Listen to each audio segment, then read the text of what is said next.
Ketika Korea Utara meluncurkan percobaan roketnya ke arah Jepang kemarin, dunia intelijen pertahanan internasional menjadi ramai. Kita tahu Jepang negara yang paling gencar melakukan sanksi ekonomi terhadap Rusia sebagai pernyataan Jepang anti Rusia dan tidak setuju Ukraina dianeksasi oleh Rusia. Jepang punya sejarah panjang yang memang tidak suka Rusia. Dan kita tahu Korea Utara, pemerintahannya bisa berjalan panjang karena dua negara membuat Korea Utara ini sebagai benteng atas sekutu. Negara itu tadi adalah Rusia dan Tiongkok. Keduanya memelihara Korea Utara untuk menjadi seperti saat ini. Begini, kita jabarkan tentang rencana Ukraina mau menjadi member NATO itu ibarat negara Meksiko menjadi anggota obornya Tiongkok.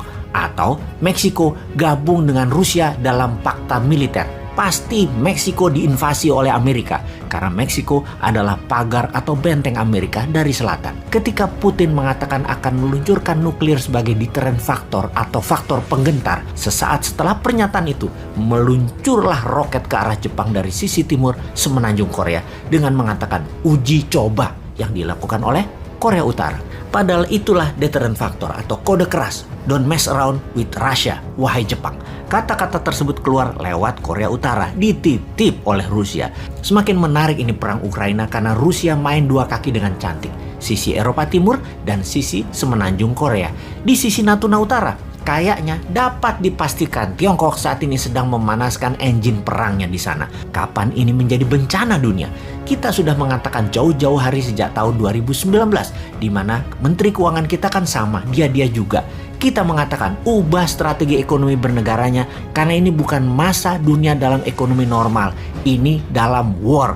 Maka ekonomi dan strategi bernegaranya harus berbasis warfare. Economic at war berbeda dengan economic at normal condition. Awalnya perang dagang, kemudian perang petrol dan perang komoditi, lalu perang biologi, kemudian perang cuaca. Dan kita ingatkan selalu, di awalnya perang dagang, di akhirnya perang militer. Sudah siapkah kita?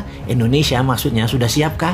Video dan pesan itu banyak dan telah menyebar ditonton banyak orang, namun banyak yang skeptis. Siapa Bosman? Kok berani-berani menantang pakar ekonomi dan pakar pertahanan negeri Wakanda yang sangat mumpuni? Ya bukan siapa-siapa Om, Bosman mah wong bodoh ngaku pinter. Hanya ada sedikit informasi, ya kita bagi ke masyarakat biar masyarakat yang menilai apakah benar akan ada perang militer, apakah benar akan minyak mentah ke $100, apakah benar BBM akan naik, listrik akan naik, harga pangan akan naik.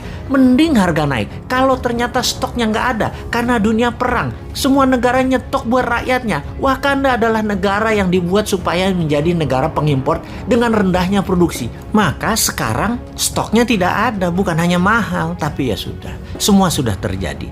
Ada dua analisa besar saat ini.